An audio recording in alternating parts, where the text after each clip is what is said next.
jërëjëf mbokku Padoa TV ñu ñëwaat ak yéen ci beneen concept émission bi nga xamante ne moom lañ dippee l'entrevue tey nag ñoom benn invité boo xamante ne jar ñu koy présenté fii ci Padoa donc moom moo nekkoon ancien président Aïssé Thily donc nekkoon na aussi président ci comité de santé bu Ndamou Chiker de 2009 à 2018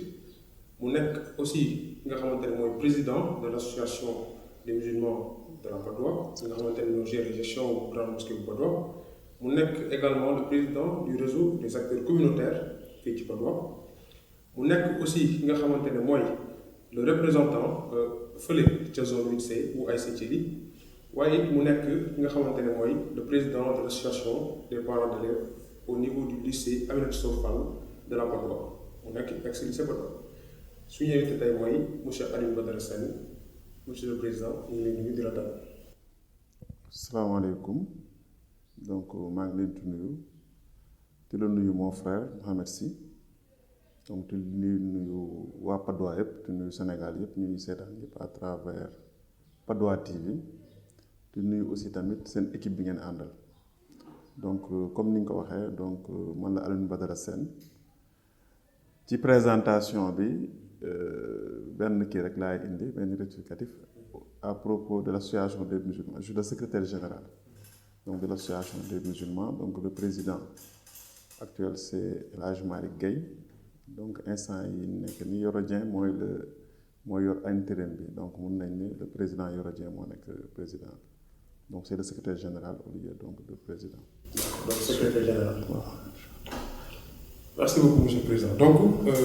tey dañuy dugg ci waxtaan bi directement dama bëggoon xam parce que bu ñu nee Alioune Badara Sène ñëpp seen xel dafay dem ci Aïssé Thily ñëpp seen xel dafay dem ci Ndamou Chiker waaye ñëpp seen xel dafay dem ci conseil communal de la jeunesse fii ci Padoa dañu bëggoon xam c'est-à-dire sa ADN par rapport aux vie associative nan la dikkee ak depuis kañ nga commencé di activer ci tout ce qui est association tout ce qui est organisation. waaw merci beaucoup ci question boobu monsieur Sy. nekk na yenn question boo xam ne neex na ma trop donc ñu bëgg war ci indi aussi tamit ay tontu yoo xam ne aussi dina éclairer aussi lanterne ñëpp donc ñun suñu engagement bi ñu am donc au niveau associatif ici au niveau de la commune de Padoa dafa nekk loo xam ne mun nañu suñu deret la ndaxte ba ñu nekkee ndaw dañu tàggat ci loolu parce que dañu bokk ci benn famille bu mag bu nekk fii ci Padoa suñu ay frères ñëpp xam nañ leen donc ku ne Babou Sène rek xam la famille Sène bu nekk fii ci Padoa xamee leen ci engagement donc au niveau de la cité xamee leen ci engagement au niveau de la commune tey boo gisee combat yu mag ci milieu associatif donc tey dañ ciy dégg la famille Sène donc man dama judd ci famille boobu ñu yar ma aussi tamit yar bu mel noonu parce que aussi à 7 ans sama benn mag bu ñuy wax le colonel Mamadou Diouf ak soxnaam Ndeye Koura Boy mun naa ne ñoo ma yar à l'âge de 7 ans ba may dugg école mu am jikko yu bari yoo xam ne dama ko yàgg gis ci ñoom donc muy jikko lan muy jikko dimbalante jàppale fu ñu gis néew ñu doole ñu taxaw la jàppale la te defe naa ne tey ku ne association rek pour dimbali la pour jàppale la donc loolu tey moo nekk ci ñun ba nga xam ne tey engagé wu nañ au niveau de notre quartier au niveau de notre commune sànq yaa ngi koy wax ci présentation bi am na casquette yu bari yoo xam ne yor nañ ko am na yeneen casquette yoo xam ne aussi yoroon nañ ko mais teewul aussi ba tey ñu ngi nekk ci engagement boobu donc tey ci wàllum association am na loo xam ne waxuñu ko ci présentation bi yàgg nañ nekk sur le terrain associatif parce que ba ñuy nekk xale bu ndaw donc di jàng lañ commencé woon au niveau de l'école donc ñu commencé ko ci école primaire ba ci école secondaire donc am engagement boo xam ne ci foyer socio-éducatif bi ak yeneen yoo xam ne tey nekk na ci école yi au niveau de la Padoa sur le plan associatif à bas âge quartier bi ñu dëkk xam ne fa lañu juddoo yaroo fa ak les amis yu fa nekk suñu première association fa lañ ko créé mu tuddoon AJBD association des jeunes pour le développement donc de la Padoa donc AJDB donc c'est des jeunes de Benfica donc ñoo boole woon nekk benn créer une association de jeunesse parce que gisoon nañ ni quartier bi commencé woon na am yoo xam ne neexul waa koñ bi ñu organiser woon mu nekk suñu première expérience ci association ñu yor ko nag avec brio avec tous les jeunes donc du quartier yor ko ay année bañ jógee ci loolu aussi tamit amoon nañ engagement au niveau de l'ASC Thiely parce que suñu ay frères yu bëri dañ fa jaar yàlla def ñu tamit ñun tamit ay ndaw lañ woon ci tàggat tamit suñu yaram nekk ci équipe bi football fa en cadet football fa aussi tamit en senior donc foofu lañ débuté ci ASC Thiely ba ñu demee tam ba xool na ñun suñu place xëy na ci du ci biir terrain bi di football dañu war a nekk ci beneen wàll ci lañ jógee ci bàyyi football bi donc ñëw ci instance dirigeante bi. mais bi ngay football amoon nga talent quand même. waaw talent boobu nag mu ngi fi ba tey parce que defe naa ni Padois ñu bëri xam ngeen nuñ may woowee Messi lañ may woowee donc Alioune Badara Sène Messi donc nekk na loo xam ne donc Padois foo tourné jeunes yu bëri yenn mag ñi sax donc Messi sax lañ may woowee donc ñu mel ni sama xarit ma koy nuyu au passage pas Jules donc mu nekk un frère boo xam ne moom sama tur da ko teg Messi donc mu nekk loo xam ne donc dafa yàgg nekk ci ñun donc mais man basket laa njëkk a def avant may football donc je jouais donc à l'ASC Jaraaf en petite catégorie donc jóge fa dem US Gorée jóge fa aussi tamit dem Medina Basket Club xam nga ba léegi nii nag ba tey maa ngi tàggat sama maa ngi ci wàllum tàggat yaram waaw maa ngi ASC Jokko bu Padois li nga xam ne suñu grand frère Ndiaga Thiam moo ko jiite donc xëy na on a pris un peu d'âge on est jeune mais on a pris un peu d'âge mais teewul ñu ngi tàggat suñu yaram ba tey. waaw donc je suis là-bas joueur et entraîneur. waaw jërëjëf président donc yaa ngi koy wax léegi bëri woon nga ay casquette vraiment yi nga xamante ne solo boo am na ba tey yi nga xamante ne yaa koy sol waaye bu ñu dellu see rek ci sa expérience bi nga xamante ne jot nga ko am ci ASC Thiely donc wax nga ko léegi nii football nga fa en catégorie cadette en catégorie senior donc waaye football bi dugg aussi ci organe bi nga xamante ne peut-être ñoom ñoo nekk di diriger waaye bi ngay dugg ci ASC bi c'est-à-dire bi ngay dugg en tant que dirigeant ban année la ak lan moo la gën a poussé à ce que nga dugg ci ASC bi comme dirigeant. donc merci donc man ba may dugg ci ASC bi en tant que dirigeant c'était en 2006-2007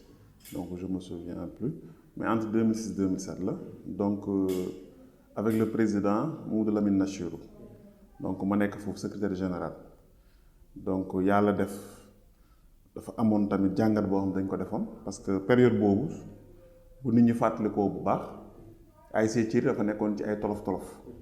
donc équipe bi à chaque fois day toog premier tour phase de poule wala muy toog donc ay quart de finale donc bon ñu nekk jeune gis na ñun tey ñu yoree ASC bi xëy na moo tax donc yenn performance yi mënuñu ko am donc surtout ci partie gestion bi ak administration bi donc loolu moo ñu gën a poussé donc ñu dem dugg ci instance donc dirigeante bi nekk fa secrétaire général pendant 5 ans pendant 5 ans ñu nekk fa secrétaire général donc jóge secrétaire général donc ci laa nekk après président de l'ASC Thiely donc de 2006. parce que président bi loolu soxla nañu loolu muy 2012 ak 2013. parce que gis nañ liggéey bi nga xamante ne jot ngeen ko def yow ak sa équipe. ba ngeen def doublé bi parce que jël ngeen ko 2012 sonal jël ko 2013 aussi. am aussi vraiment ay avancement yu bëri ngeen jot am ci côté départemental mais boo mënee ñëwaat rek ci def benn feedback ndaw par rapport ak expérience 2012 ak 2013 li ngeen doon liggéey ak li ngeen doon daj ci ASC bi ak joueurs yi lépp est-ce que mën nga ñëwaat tuuti. waaw loolu pour dellu si donc bon yomb nañu daal bon lu ñu ci mën a wax mooy 2012 c'était une année un peu difficile donc parce que expérience bi ñu wax noonu ak équipe bi ñu àndaloon demeewul noonu parce que ci benn rappel bu ndaw rek Padois à chaque fois l'ASC Thiely bu ngeen seetlu woon ñu ko doon jiite ay mag lañ doon donc en 2012 c'était la première fois ndaw jóg ne day jiite ASC bi donc mu nekkoon nag benn challenge boo xam ne bu mag la woon ci ñun ñu ànd ak équipe boo xam ne c'était composé de jeunes parce que képp ku nekkoon mag rek nekkoon ci ASC bi da nga xawoon jël recul parce que ñoom jàpp nañ ni tàggat nañ ndaw yi fi nekkoon ndaw yi war nañ mën a demal seen bopp parce que qui parle d'ASC parle de la jeunesse donc ñoom ils ont fait confiance ils ont pris du recul en l'occurrence le président Coumba Ndoffène Sène parce que période boobu j'étais son secrétaire général parce que j'ai eu à travailler avec 3 présidents muy le président Mamadou Lamine Nachirou donc le président Babou Sène après le président Coumba Ndoffène Sène quand j'étais secrétaire général année boobu la ñu jël suñu première coupe zonal donc en 2009 donc j'étais le secrétaire général période boobu ñu jóge ci loolu Coumba Ndoffène Sène donc nekkoon président continuer ba 2008 ma ñëwee ba 2008 donc 2008 2009 après 2010 2011 après ñu amoon quelques problèmes au niveau de l'ASC donc là nag ñun en tant que jeune nekk membre du comité directeur ñu ne dara mag ñi bu ñu jëlee recul ñun war nañ mën a jël ASC bi yor ko ci ay ci tànk yooyu nag lañ ko jëlee yor ko ak équipe bi ñu àndaloon une équipe composée essentiellement de jeunes ñoo ci nekkoon amoon nag suñu yeneen mag ñu mel ni ay Pa Serigne Sakho nekkoon suñu wet du ñu gunge donc ñoom Gambi Cissé ak ñeneen ñoo xam ay grand bel ñu nekkoon fi mais ñoom à chaque fois ils étaient à côté yeneen grand yoo xam ne ñu ngi doon jàppale donc Coumba Ndoffène Sène aussi tamit mosuñu teggi loxoom ci mbir bi ñoom Babou tout le monde ñoom ils étaient à côté ñoom Mamadou Lamine Nachirou donc tout le monde ñu ngi ci doon jàpp mais l'instance dirigeante était composée essentiellement de jeunes avec une commission féminine boo xam ne je les salue au passage dynamique bu fi nekkoon mobilisée commission supporter mobilisée donc ñoom nooree ñu nekk fi tout le monde nekk fi mu nekkoon aussi benn équipe boo xam ne très organisée soudée nekk une famille donc trésorier général Mahfous Aïdara nekkoon fi suñu frère ndem si yàlla Lamine Seck donc nekkoon suñu secrétaire général ñoom Souleymane Diop nag yoroon la commission sportive ak ñeneen ñoom Badou donc Alioune Badara Niang ak ñoom Job donc bëri woon na sama grand frère actuel président Mbagnick Sène nekkoon chargé de groupement donc ñoom benn xam nga ñoom Lamine Ndiaye donc ñoom Lamine Sarr culturel la section féminine ñoom Sophia donc c'était donc une équipe essentiellement de jeunes ñu waroon relever nag un défi parce que ASC bi jël na coupe bi en 2009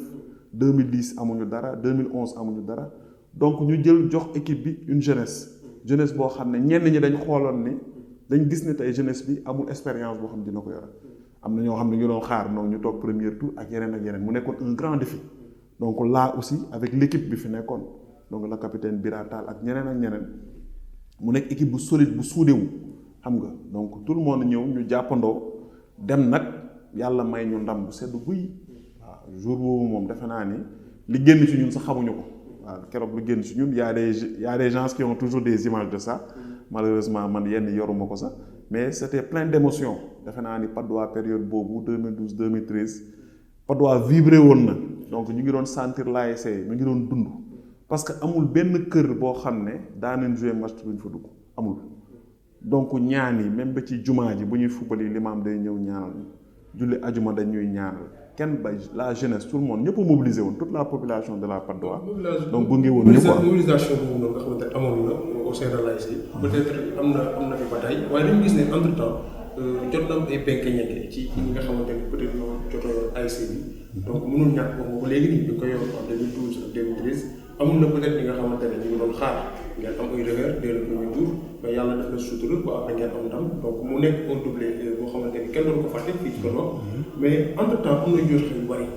ba am na sax yàggul dara une réunion qui a été organisée donc je pense que yow sax yaa ngi woon foofu noonu juste pour am affaire yu bëri yoo xam ne dañ koy def pour organiser waat ASC bi donc tëggaat bu bëri accompagner les jeunes yi fi nekk ndax jàpp nga ne loolu dañ ko war a suuxat gën ko yokku pour que jeunes yi gën a mën a mbooloo ànd liggéey pour ASC bi jëm kanam. waaw mais ñun loolu mooy lu war ndax tey réorganiser encore l'ASC new ASC bi tasul mais c'est-à-dire que dafa baax structure buy dox jamono ci dox de temps en temps nit ñi mën a toog waxtaan indi des solutions pour xool lan moo koy gën a jëmal kanam donc ci wàll boobu nag moo tax on a mis en place un comité stratégique boo xam ne c'est composé de l'ensemble des anciens présidents yi fi nekk suñu grand frère Coumba Ndoffène Sène jiite ko y a aussi d'autres grands éminents donc de la Patte d'Oie yi fa nekk xam nga ñoom Mao Fall ñoom Idrissa Ndiaye ñoom Mouhamed Sy ñoom Vieux Ndiaye ak ñeneen ak les anciens présidents donc Mbagnick Sène président actuel donc Lamine Diop xam nga Moustapha Gueye xam nga ñoom ñëpp donc ñu dañu mettre en place benn comité stratégique boo xam ne donc l'actuel bureau mun naa l'actuel comité directeur donc moo ñu jox plein pouvoir pour ñu dérouler fii ak assemblée générale jot donc l'organisation de l'ASC maintenant toog nañ waxtaan nañ xoolaat nañ textes yi parce que le problème de l'ASC c'est quoi c'est l'application des textes parce que structure boo xam ne day dox ñu am ay charte yoo xam ne teg nañ ko ñu liggéeyoon ci liggéey bu metti xam nga avec le grand Karim Sy ñoom Coumba Ndoffène ak ñoom Babou ak ñeneen ñu liggéey ci ba pare te texte yooyu kenn du ko appliqué loolu bu ñu demee ba ci biir association bi day am ay day sooxe donc loolu moo dal ASC Thiely am na ay membres yu bees yoo xam ne ba ñuy tëral texte yooyu nekkuñu fi woon xamuñu lu bëri ci ASC bi donc loolu mooy waral des fois mu amee rëq-rëq mais nag je pense que bu ñu jógee ci liggéey bi nga xam ne ñu ngi koy wàcc avec le comité stratégique war a dem assemblée générale war a adopter donc texte yu bees yi parce que xoolaat nañ tëggaat le règlement intérieur de l'ASC ci fonctionnement am ci organisation am ci composition am lépp xoolaat nañ ko donc proposition la boo xam ne dinañ ko yóbbu assemblée générale bu ñu ko yóbbee assemblée générale bi statué ci waxtaan ci donc ñu mën ko valider bu ñu ko valider donc ñu mën a dérouler loolu te xam nañ ni donc loolu bu ñu ci duggee incha allah donc yàlla dinañu may aussi tamit réussite ci côté boobu noonu. alors donc président xam naa fenêtre sport bi dañ koy tëj. léegi dañuy dugg ci politique bi. parce que ñëpp xam nañ sa ambition politique fii ci Patte d'Oie ñëpp gis nañ aussi par rapport ak tey li nga xamante ne mooy say activité yi nga xam ne yaa koy doxal surtout au sein même du conseil communal de la jeunesse yàggul dara ci weeru koor bi am ngay activité yoo xam ne ñoo ko doon doxal donc mu tuddoon sax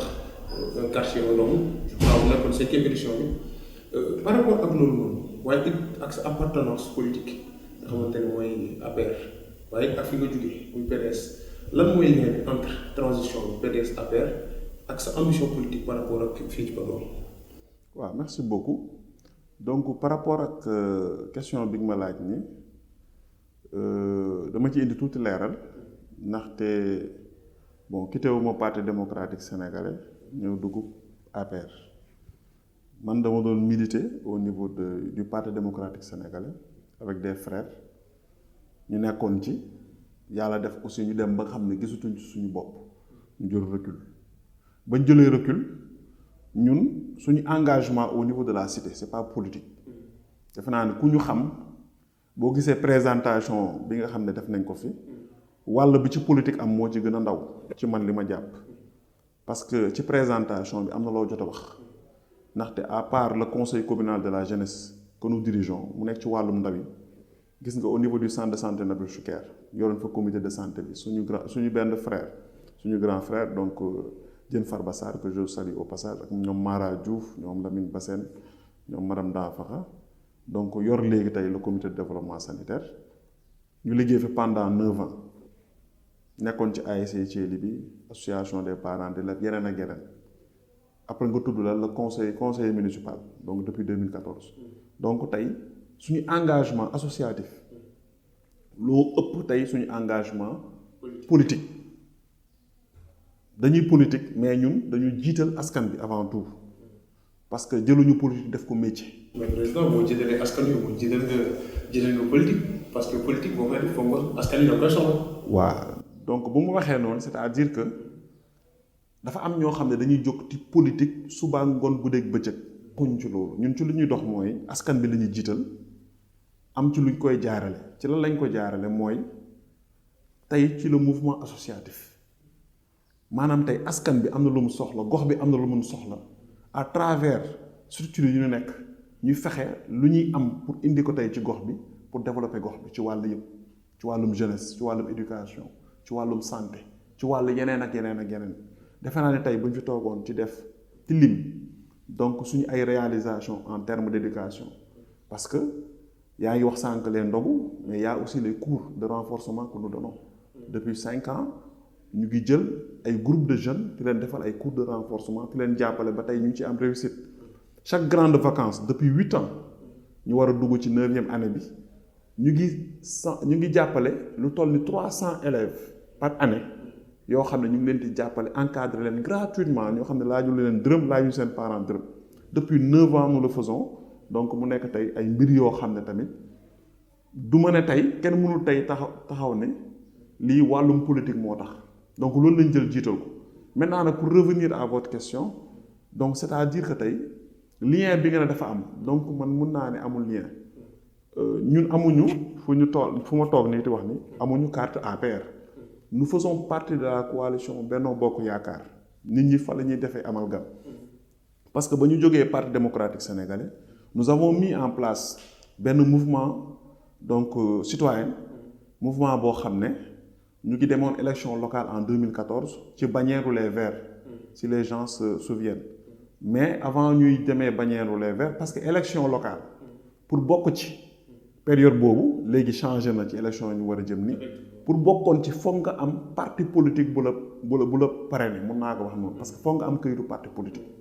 donc ñun ñu xool suñu engagement au niveau tey de la communauté que parti les verts mu nekk parti boo xam dafa woote citoyenneté moo gën a adapté pour ñu mën a dem ci élection yi donc mun nañ jàpp ni tey suñu mouvement dëgg mu ngi lan mu ngi tudd suñu ëllëgu gox coordonné par monsieur Lamine François Bassène moom mooy le coordonnateur ñu nekk ci ànd ak suñu yeneen ay frères suñu ay mag suñu ay rakk suñu ay yaay suñu ay tante ñu dem ci bannière les verts dem élection locale donc mun naa ni c'était un mouvement citoyen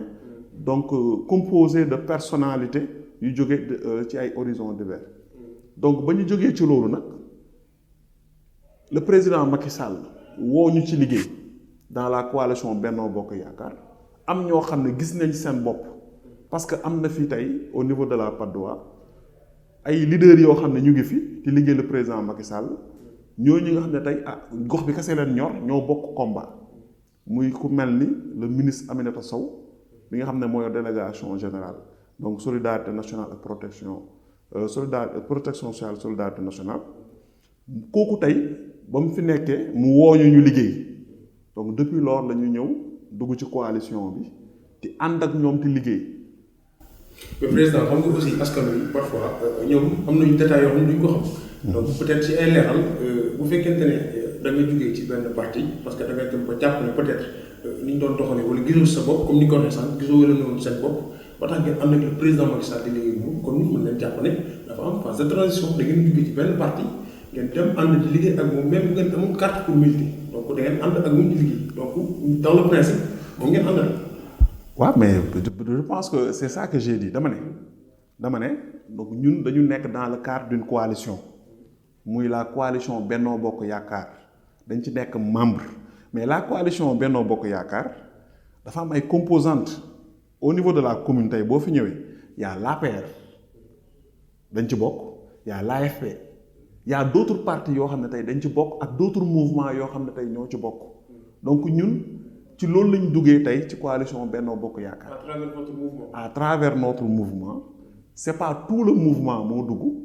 mais ñi nga xam ne sentir nañ ni tey ànd ak le président Macky Sall période boobu noonu moo gënoon ñun ñi nga xam ne ñoo bokkoon gis-gis ñoo bokkoon vision donc ñun ñoo ànd dans la coalition ànd ak les autres partis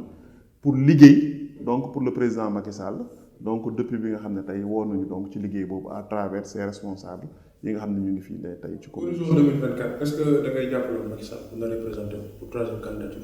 bon loolu personnellement man dama gëm ni dafa nekk un débat boo xam ne nit ñi dañ koy agiter donc pour indi leneen man donc je fais partie des gens yoo xam ne awma lu ma ci wax parce que aussi non awma lu ma ci wax parce que ça concerne la démocratie mais aussi nit boo nekkee ci organisation ñu joxe ay directives lu gën mooy nga topp directives yooyu pour ñu bañ a ñëw di indi ay wax yoo xam ne aussi tamit jëmulul dëkk bi kanam. l'essentiel le président waaw d'accord ñun fu ñu toll nii mooy fu ñu toll d'accord fu ñu toll nii mooy le président Macky Sall a été réélu donc en 2019 am na un programme boo xam ne teg nañ ko ci lañ nekk di ko dérouler ci loolu lañ nekk di ko gunge defe naa ne fu ñu toll nii ñun suñu objectif mooy les réalisations yi nga xam ne tey démarré na ko ñu yeggale ko ak jàmm ak salaam donc ci loolu lañ gën a figé wu xool aussi tamit au niveau local naka la ñuy fexee suñu commune bi développé parce que suñu commune bi ça manque de beaucoup de choses yoo xam ne non dans tout ci wàll boo laal ci wàll boo laal y a des problèmes au niveau de cette commune. lan mooy ses relations ak monsieur le maire Balla Diop. bon monsieur le maire man je suis un conseiller municipal je suis un maire donc comme lui le conseil municipal moo ko fal def ko maire donc ñu nekk ci conseil municipal bi am relation donc de travail parce que c'est le maire nous sommes des conseils municipaux à part ça ñoo bokk gox bi ñu dëkk mun naa ko considérer comme un grand frère parce que mook ak samay mag ñoo doon ànd cër boobu laa ko jox cëru mag ak cëru maire waaw mais bu ñu demee ci wàllu liggéey nag liggéey la bu fekkee ne dafa am luy sooxe ci gox bi ñun dañuy tax a wax ko parce que yàlla may nañu à part nekk conseil municipal comme ni nga ko waxee sànq dañu nekk ci ay kuréelu ndaw ay kuréelu jëm ci wàllum diine ay kuréelu jëm ci wàllum éducation ay kuréelu jëm ci wàllum santé ak yeneen mais kuréel yooyu ñu nekk sentiruñu ko commune bi mi ngi ciy jàpp waaw moo tax commune bi mu ngi sooxe ci lu bëri waaw te ñu ngi ñaan yàlla donc ci élection yi ñu jëm yàlla may ñu aussi tamit loolu changé waaw parce que je pense que nekk candidat pour mairie bi. waaw donc nekk candidat ou pas au niveau de la mairie defe naa ni tey comme ni mu la ko waxee rek dama bokk ci ñaari organisation parce que ba may nekk conseil municipal dama àndoon ak sama ay nawle ñu toog waxtaan dressé suñu liste dem uti donc bu ñu delloo nag pour defaat loolu je pense que gënoon na rafet balaa ñuy jël benn engagement ñun ñu toogaloon ba ñëw ñu def ni conseil municipal ñu delluwaat toogaat waxtaanaat yàlla def aussi tam ñu nekk dans la coalition Benno Bokk Yaakaar ce débat là ba tey kenn tegu ko sur la table defe naa ni lu gën mooy lu gën a rafet te moom laa jugé moo gën a rafet mooy Benno Bokk Yaakaar tasu bon tas comment par rapport ak structuration bi ak nga xamante ne moom ngeen doon doxalee par rapport ak année d'élection yi en 2019 surtout est-ce que ni ñu doon doxee noonu la ñuy doxee tey. bon man daal li ma xam au niveau de la Patte d'Oie ci Benno Bokk Yaakaar li nga xam ne ànd naa ak ñoom liggéey muy depuis référendum dañu dem référendum yàlla may ñu ndam au niveau de la commune on a gagné tous les bureaux de vote ba ñu jógee ci loolu ñu def élection législative ñu amoon ça au niveau de la Patte d'Oie suñu benn camarade l'honorable député madame Paye yàlla def na ko mu nekk député yàlla mayaat ñu ndam au niveau de la commune ñu demaat élection présidentielle yàlla mayaat ñu ndam encore donc tey bu fekkee élection yi fi jàll yépp yàlla may nañu ndam au niveau de la coalition Benno Bokk Yaakaar donc gisuma ni tey coalition bi dafa tas wala dafa am problème c'est-à-dire que nag ay choc ambition mun na am donc loolu kenn mënu ko tere kenn. président loolu moo tax may laajte. waaw moo tax xam nga dama ne mais loolu dañ ci yeggugul dama ne ni loolu war na mun na am parce que am na loo xam ne xëy na bu ñu koy xëccoo ci gox bi bu nekkee gox bi rek la parce que président bu soxlaa ñëpp ci président la ñuy jàppale mais bu nekkee yëfu gox bi su boobaa ce qu'on peut dire mooy mën na am choc des ambitions mën na am laa wax mën na am mais ñun daal lu ñuy ñaan yàlla mooy coalition Benno Bokk Yaakaar bu fekkee lancé bu ñu jël la ñu bëgg continuer élection yi ñu jëm muy élection locale dafa nekk loo xam ne tey dafa am ay coppite parce que c'était le conseil municipal moo doon fal un maire c'est-à-dire que tey mën nga nekk ci liste nekk majoritaire wala nga nekk proportionnel nga nekk ci benn niveau bu xaw a sori boo jàllee conseil rek mun nañ ne yow mun nga doon maire parce que c'est le conseil municipal qui élit le maire maintenant nag dafa changer lu xew changement bi mooy élection maire léegi dafa mel ni élection présidentielle c'est le rendez-vous d'un homme et de son peuple donc c'est le rendez-vous d'un homme et de sa localité. niki tey mun na loolu askan bi moo ko mën a décider. askan bi bon liggéey comment comme lan exemple. ci liggéey bi comme lan exemple. waaw je veux dire par rapport ak tey ñi nga xamante ni koy yore gox est-ce que jàppoon ni muy liggéey peut-être dal na xelu population bi mun na nekk. waaw xam nga yow vous êtes journaliste xam nga tey boo nee nu mu liggéeyee gox bi danga ma naan lii ak lii ak lii limal ma ci ñaar ma xam. par rapport à ses réalisations. comme lan comme par exemple. bu reere waaw non xam nga yéen vous êtes des hommes amu média ngeen boo dee nit par rapport à ses réalisations mën na la limal ma ñaari réalisation nga am ay difficultés. donc bon yaa ko waxal sa bopp man daal yaa wax bu fekkee yow tu as des problèmes à trouver des réalisations bon je sais pas mais l'essentiel ñun suñu rôle au niveau du conseil municipal dañ ko jouer à fond budget bu mu jotee ñu ngi voter parce que y a quelque chose qui yoo xam ne fu ma toog dama koy wax comment un maire ñu voter le budget pendant X années parce que c'était en 2014 def nañ suñu 5 ans ba instant yi moom ñenn ñi sax ñu ngi naan on est illégitime. En phase de prolongation. waaw man ñu yokkal ñu le conseil communal de la jeunesse bi ma jiite bu regrouper l'ensemble des associations de jeunesse amul benn structure de jeunes bu mës a jot subvention. président loolu waaw moom laa lay wax dafa le tour des ASC amul benn ASC depuis 2014 bu mës a jot subvention. non le président yàggul dara ASC ci organisé na benn tournoi monsieur le maire débloqué na. non déggoo ma de yow déggoo ma de déggoo. boo nee ASC ay subvention. mais loolu subvention monsieur le président loolu subvention. non déggoo ma de dama ne ñun dans le cadre du budget. dans le cadre du budget. monsieur le maire mosul taxaw au niveau du conseil municipal ne jël naa ASC Thiely jox naa ko li au nom du conseil municipal boo ko mën ba fu may wax ñu mosu ko wax maintenant ñun ce qu'on a budgétisé pour les ASC c'est la subvention aux ASC subvention aux ASC nag defe naa ni tey loolu depuis 2014 jox mosuñu ko joxe fii ci commune bi ci wàllu ndaw yi ak yeneen yoo xam ne j'en passe mais l'essentiel il est membre de la coalition te li may ñaan mooy lan gox bi élection yu ñu jëm faluñu coalition faluñu parti dañuy fal nit digganteem askan bi nit koo xam ne tey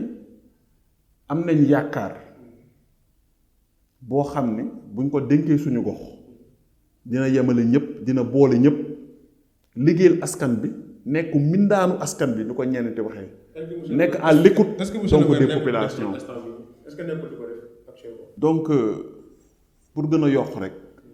mooy élection locale yi donc aussi am na lu bari loo xam ne xëy na matagul parce que instant bi ñu toll nii yéen a ngi dégg ay problème mu redécoupage ak yeneen. donc ça veut dire que y a beaucoup de paramètres yoo xam ne tey. voilà mi ngi noonu donc y a beaucoup de paramètres yoo xam ne tey nit ñi maîtriser guñu ko donc du moment que y a beaucoup de paramètres yoo xam ne maîtriser guñu ko nit ñi xëy na ñenn ñi ñu ngi waxtaan mais daal lu ñu gën a mën a jàpp mooy comme li ma wax rek c'est le rendez-vous d'un homme et de sa localité. nit ki tey li nga fa ji li nga ji ci askan bi li nga ji ci localité bi moom la askan bi di delloo. loolu la askan bi di delloo raison pour laquelle ñuy ñaan kenn xamul nag élection yi ni muy demee waaw fu ñu toll ni kenn mënul wax nii lay demee coalition yi nii lay demee ak leneen mais xam naa ni ñi mën a ànd ñooy ànd mais loolu yëpp yegsee guñ ci man personnellement ce que je peux dire mooy jox respect ñi nga xam ne ñoom la àndaloon ba may nekk conseil municipal ci liste les verts ñi ma àndaloon waxtaan ak ñoom defe naa ni tey on va faire ce même travail dinañ toogaat waxtaanaat au niveau de la coalition bi nga xam ne tey ci lañ nekk te militer on va faire aussi la même chose bu ñu defee nag loolu bu ñu paree nag ñu taataan xool donc comment donc aller vers ces élections ak aussi les paramètres yi nga xam ne tamit yu bees yi nga xam ne aussi tamit dinañ ko xool waaw parce que redécoupage moo on sait jamais mën nañ xëy ñu ne commune Patte d'Oie amatul la ñu rattaché xam nga donc yëpp am na fi kenn xamul. waaw ñaanuñu ko yàlla bu ñu sañoon nag suñu commune reste commune ñu ba ñu rattaché fenn donc débat boobu ñu ngi dégg ñu ngi koy soulever un peu partout que Dakar mën na am ñu def ko ñetti communes yu mag ak yeneen kenn xamul donc lu ñuy ñaan yàlla daal donc mooy yàlla may ñu talak fekkee donc ba ñu mën a dem donc ci wàll boobu. donc président je pense que am na yu bëri yoo xamante ni surtout sur la question des collectivités territoriales loolu je pense que consensus la laaj parce que loolu gars yi dañ ko war a waxtaan dañu war a pencoo toog waxtaan xool les meilleures solutions par rapport ak la vie en commune surtout parce que c'est très important. donc puisque moom lañ ci fekk. bu ko naree xëy rek nasaxal ko day xaw a doon problème. mais juste rek dama bëggoon abonder ci li nga xamante ne mooy conseil communal de la jeunesse. parce que sànq wax nañ ko par rapport ak activités yi nga xamante ne ñu ngi ko doon déroulé ci weeru koor bi. mu tuddoon sax concept bi tuddoon un quartier un ndogu mu nekkoon 5e édition bi si je ne me trompe pas. est-ce que jot ngeen am subvention moom jóge na ci mairie bi. waaw donc question boobu li ma ciy tontu mooy le conseil de la jeunesse mooy li ma wax sànq ñun suñu activité dafa yemul ci ndogu parce que des fois les gens font cet amalgame sànq wax naa la ni depuis 9 ans chaque année nous formons 300 jeunes yoo xam ne dañuy organiser des cours de vacances gratuits yoo xam ne duñ laaj benn xale dërëm donc ci leen encadré depuis 9 ans xalaat defal le calcul 300 jeunes de la commune encadrés pendant 1 mois ba tey nii am na ñoo xam ne am nañ seen ay diplôme ba ñu ngi ci leneen nekk nañ mag ba ñëw dellu si nekk bokk membre ci conseil de la jeunesse bi te ñu accompagner donc suñu liggéey sur le plan sportif ñu def la promotion des sports au niveau tey de la commune donc muy ci wàllum football am na loo xam ne dund nañ ko ensemble mu nekk ci wàllu aussi tamit les écoles de foot yi fi nekk def leur promotion mu nekk ci wàllu basket parce que ñaari sport yooyu mooy sport yi nga xam ne moo fi gën a màgg donc sur le wàllu environnement sport est-ce que am na aussi yeneen formation yeneen koy def parce que gis nañ aussi le conseil communal fële ca Saint-Louis boo xamante ne mi ngi doon former les jeunes plus de 300 jeunes ci wàllu énergie solaire est-ce que yéen a ngi dugg aussi ci leneen loo xamante ne peut-être bokkul ak éducation kese. conseil communal de la jeunesse bu commune Patte d'Oie yemul ci aspect éducation kese maanaam cours de vacances chaque année depuis 9 ans comme ni ma la ko waxee 300 jeunes dañuy encadrer pendant 1 mois durant l'année scolaire 50 jeunes pendant toute l'année scolaire sur le plan social un quartier un ndogu benn la ci ak yeneen yoo xam ne ñu ngi koy def muy activité yu ndaw yoo xam ne on le fait dans les quartiers avec les autres associations donc de la cité ci wàllum sport on fait la promotion donc wàllum football wàllum basket parce que ñaari sport yooyu moo fi nekk on n'a pas assez d'espace pour xëy na yeneen sport yi donc nous faisons la promotion en organisant donc plusieurs activités donc de sensibilisation donc au profit des jeunes aussi dans le cadre de l'environnement la même chose en partenariat avec les associations yi fi nekk au niveau des écoles au niveau des mosquées au niveau des ASC un peu partout ñu ngi def des activités donc d'environnement gestion cadre de vie ak yeneen donc wàllum set setal wàllum reboisement ak yeneen yoo xam ne tey ñu ngi koy def donc ci askan bi ak ci yeneen fànn yi aussi dans le domaine de la santé avec le réseau des acteurs communautaires dont je suis le président au niveau du district may saluer au passage sama petit frère Abdou Aziz Sène bi nekk tey le président fii au niveau de la commune waaw donc tey qui parle d'acteurs communautaires parle de bàjjenu gox parle de relais communautaire donc des activités de santé de sensibilisation gis ngeen Covid bi les activités que nous menons gis ngeen yeneen événements yi fi xew bu nekkee wàllum tuberculose ak yeneen donc le conseil communal de la jeunesse s'engage s'investit donc pour accompagner tey la population donc dañu nekk ci dox ci yooyu de façon désintéressée amul dara loo xam ne calcul la boo xam ne dañ koy xaar ci ginnaaw parce que dafa nekk loo xam ne dafa nekk comme ni ñu ko waxee suñu ADN dafa nekk suñu biir deret tey dañ gëm ne askan bi lañ am te lépp lu ñu doon rek lépp lu ñu am ci moom nombol tànk Patte d'Oie moo ñu ko may donc war nañ mën a delloo njukkal Patte d'Oie yàlla nag xëy na mayaguñu doole wala mayaguñu aussi tamit yenn capacité yi pour ñu mën a def plus mais lim ñu may ñu ngi koy jël di ko delloo askan bi structure yi nga xam ne jaar nañ ci man personnellement ñu ngi dox lu ñu mën pour askan bi bañ jaaree Nabil Choucair fu ñu ko fekkoon ak fu ñu ko yóbbu ba tey suñu frère Diène Farba ak l'équipe bi ñu àndal ñu nekk ci au niveau de la mosquée ñu ngi def le maximum ñu ngi ci ay rénovation au niveau de l'école lycée Aminata Sow Fall avec l'association des parents d'élèves tey boo demee dugg ci lycée bi di nga gis ne tey devanture bi rek boo ñëwee di nga gis ne am na soppite yu bëri xam nga di nga gis ne tey école bi am na fu mu bëgg a yegg donc tey toutes les structures yi nga xam ne tey am nañ fa ndombol tànk ñu ngi def le maximum donc pour mieux représenter la jeunesse parce que depuis ba ñu duggee ci ASC ba tey en 2012 nekk président loolu aussi que tamit gën nañu yokk fit te gën na yokk aussi tamit fit yeneen jeunes ñu gën a ñeme tamit dugg tey ci yenn instances yi xam nga donc conseil municipal bi aussi tamit ñu nekk fa conseil avec d'autres frères yoo xam ne ñu ngi fa donc di xeex donc di àndandoo donc pour mën a gën a jëmmal aussi la jeunesse li nga doon wax nag ci question bi subvention bu maire joxe yooyu noonu xam nga man dafa am lu ma gëm man dama gëm aussi loo xam ne yoon la loo xam ne transparence weesuwul ñu voté un budget ne la lii ndaw yee ko moom nga war leen woo dajale ndaw yi ne leen lii ngeen moom mu ngi nii man gëmuma taf yëngal xam nga mooy lan nga nekk ci dara ñu lay seetaan ñu xam ne day am réussite ñu ñëw ci nit ñëw bëgg dugg ci bëgg ci dugal grain de sel mooy lan fekk la ngay def lu mel ni set setal ngay def leneen ak leneen loo xam ne tey commune bee ko waroon def moo ko waroon porter defu ko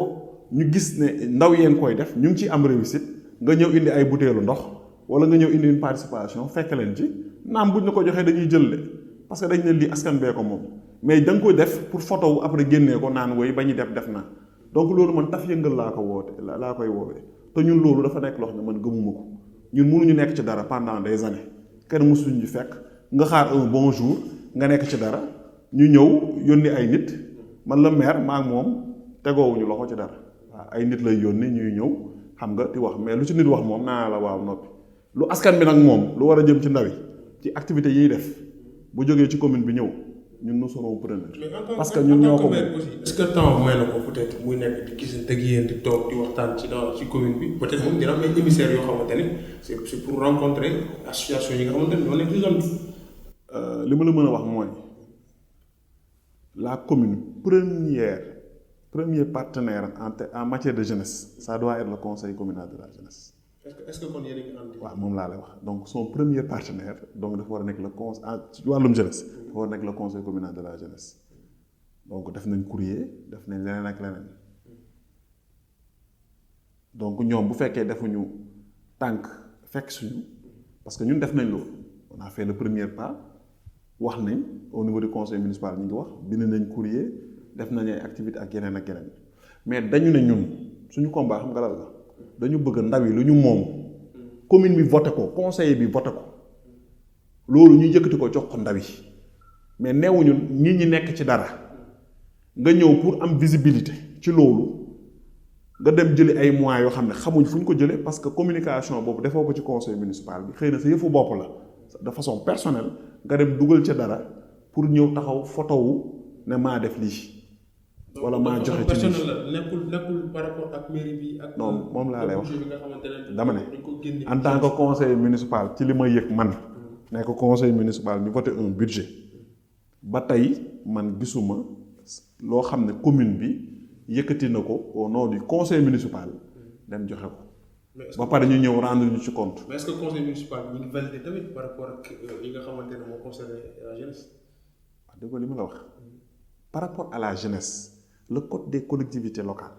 l'acte 3 de la décentralisation dafa am loo xam ne da ko leeral dafa ne la commune dafa war a ànd ak ndaw yi gunge ndaw yi jàppale ndaw yi donc subventionné leen dooleel leen le conseil municipal jël loolu traduire ko ci budget voter un budget de 6 millions des fois ñu voter plus ça dépend de année bi ñu nekk ñu ne lii ndaw yi lañ ko jagleel mu war a nekk loo xam ne dañ ko war a jël au nom du conseil municipal ne lii subvention wu commune bi la au nom du conseil municipal jox nañ ko ndaw yi mais bu fekkee tey loolu ñun en tant que conseiller nous avons pas cette information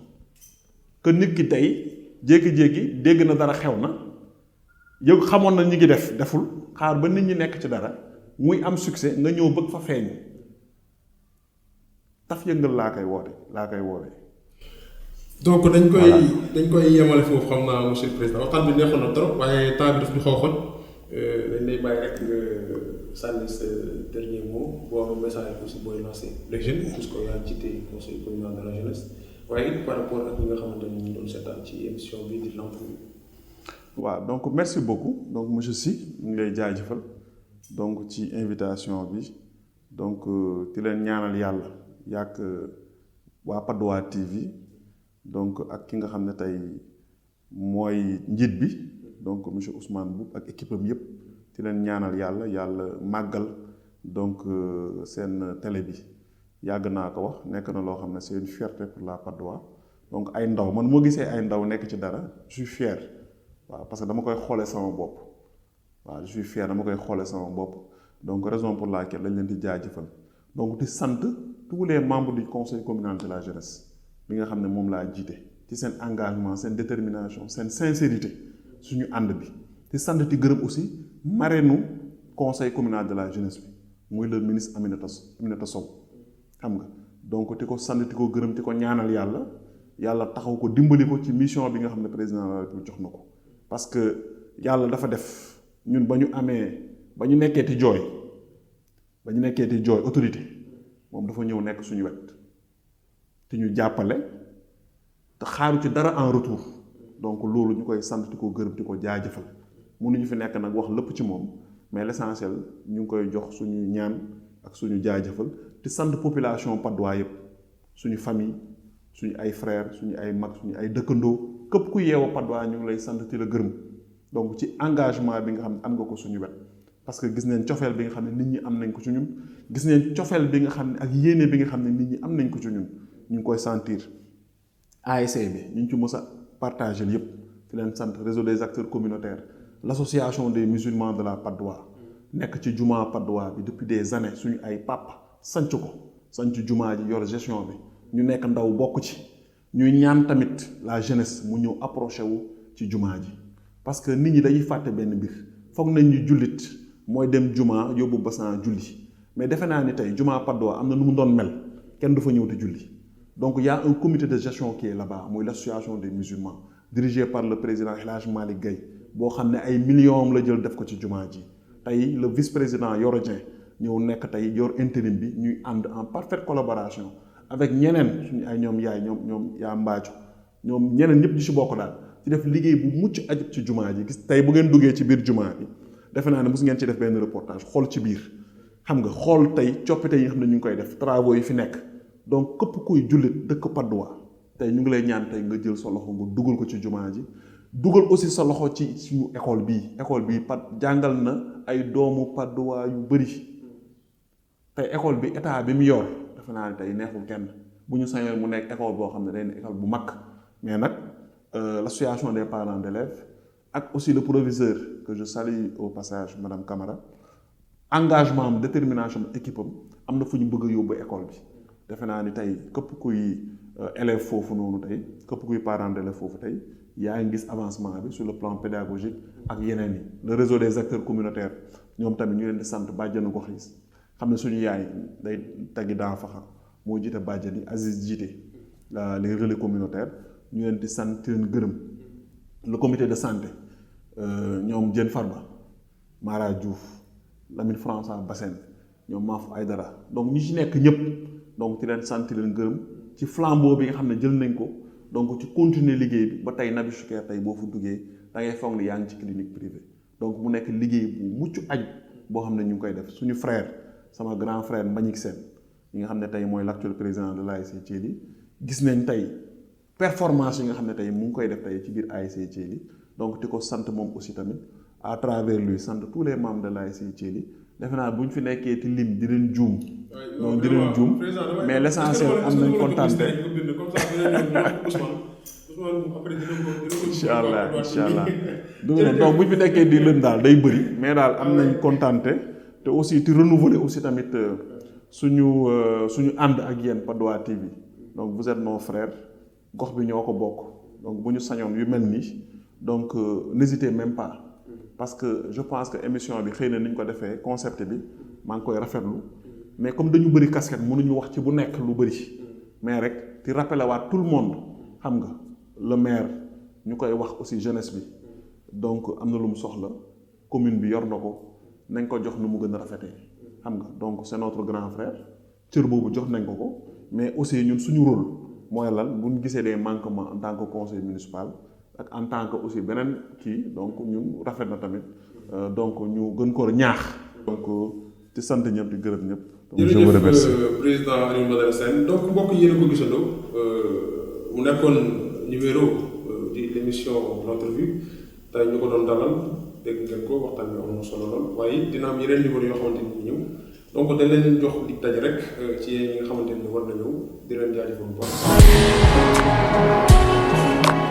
tunga ni du teew ñuy nataal ñoo ko gisandoo te yéen ci teg seen bët xam nga ni lépp luy information actualité Patte d'Oie TV dañu ko téye suñuy loxo kon gaaw leen aimé sunu ay vidéo partagé te abonné ci sunu chaîne YouTube ngir lu ñu dugal ngeen teel cee mën a jot ak Patte d'Oie TV rek mooy seen bi xew ci jamono.